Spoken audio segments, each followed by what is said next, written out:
পৌষ সংক্রান্তিতে দক্ষিণ ২৪ পরগনার গঙ্গাসাগর ধর্মীয় মিলন তীর্থে পরিণত হয়। কিন্তু ৭-৮ বছর ধরে গঙ্গাসাগরের চরিত্র অনেকটাই বদলেছে। সাগরে এখন বছরভরই পর্যটকদের আনাগোনা। তৈরি হয়েছে হোটেল, হোমস্টে। তাই হাতে দু একদিন ছুটি পেলেই মানুষ পৌঁছে যাচ্ছেন সাগরে।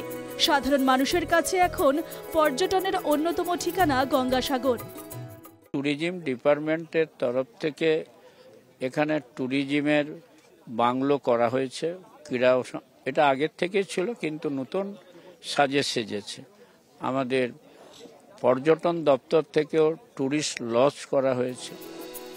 গঙ্গাসাগরকে পর্যটন কেন্দ্র হিসেবে গড়ে তুলতে বেশ কয়েক বছর ধরেই পরিকাঠামো উন্নয়নের কাজ করছে দক্ষিণ ২৪ পরগনা জেলা প্রশাসন। রাস্তাঘাট তৈরি হয়েছে, সুগম হয়েছে যাতায়াত ব্যবস্থা। একসময় সাগরে মাত্র কয়েক ঘন্টা বিদ্যুৎই মিলত, কিন্তু এখন ২৪ ঘন্টায় মেলে বিদ্যুৎ। সব দিক থেকে নতুন সাজে সেজে উঠেছে সাগর। সারা বিশ্বের মানুষ এখানটায় অক্সিজেন নিতে আসে, কারণ এটাকে বিশ্বের হৃৎপিণ্ড বলা যায়।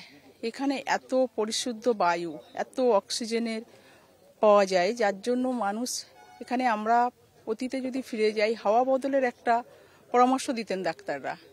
এখন কিন্তু সেই জায়গাটা কিন্তু সুন্দরবন হয়ে গেছে। সাথে সাথে বিভিন্ন পর্যটন, আজকে দীঘাতে আপনি আমাদের প্রিয় মুখ্যমন্ত্রী যেটা করেছেন, গঙ্গাসাগরকে নিয়েও সেরকম কিছু একটা চিন্তাভাবনা আছে আমাদের আগামী দিনে, যাতে করে এখানে পর্যটন শিল্পে প্রচুর উন্নতি সাধন হয়। সে বিষয়ে নিশ্চিতভাবে প্রাইভেটাইজেশন গভর্নমেন্টের পক্ষ থেকে সবটাই করা হবে।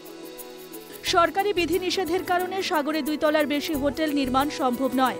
তবে মেলার সময় পুণ্যার্থীদের যাতে কোনো রকম সমস্যা না হয়, তার জন্য সতর্ক রয়েছে প্রশাসন। সাগরের সামগ্রিক ব্যবস্থাপনায় খুশি পর্যটকরা। और गंगा सागर हम लोगों ने देखा था कि भाई सबसे बड़ा तीर्थ है और बहुत अच्छा तीर्थ माना जाता है इसको। सारे तीर्थ बार बार, गंगा सागर एक बार माना जाता है।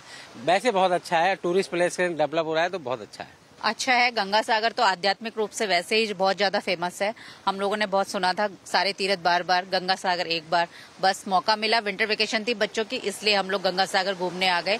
बस थोड़ा सा व्यवस्थाएं थोड़ी और बेटर होनी चाहिए। पहले से तो बहुत अच्छा है, बहुत साफ सुथरा, हर चीज की फैसिलिटी है, बहुत बढ़िया। जो हमने 3-4 बार आ गए, इस बार तो और सबसे बढ़िया है। हाँ, टूरिज्म का फ्यूचर बहुत अच्छा, बिल्कुल बहुत अच्छा है, बहुत अच्छा, बहुत। পর্যটকদের আনাগোনা বাড়তেই বেসরকারি উদ্যোগে ধীরে ধীরে গড়ে উঠছে গঙ্গাসাগরের পরিকাঠামো। বুড়িগঙ্গা নদীর উপর শীঘ্রই সেতু তৈরি হবে বলে জানিয়েছেন মুখ্যমন্ত্রী। এই সেতু নির্মাণের কাজ শেষ হলে পর্যটন মানচিত্রে গঙ্গাসাগর যে আরও জনপ্রিয় হবে তা বলাই বাহুল্য। যে এটাকে সার্ভে করে ডিপিআর হয়ে টেন্ডারও হয়ে গেছে, অনেকটা কাজ আমরা এগিয়ে দিয়েছি। ১,৫০০ কোটি টাকার মতো খরচা হবে। টাকাও আমরা প্রায় অনেকটাই এদের জন্য রেখে দিয়েছি এবং আগামী ২-৩ বছর লাগবে এটা তৈরি করতে।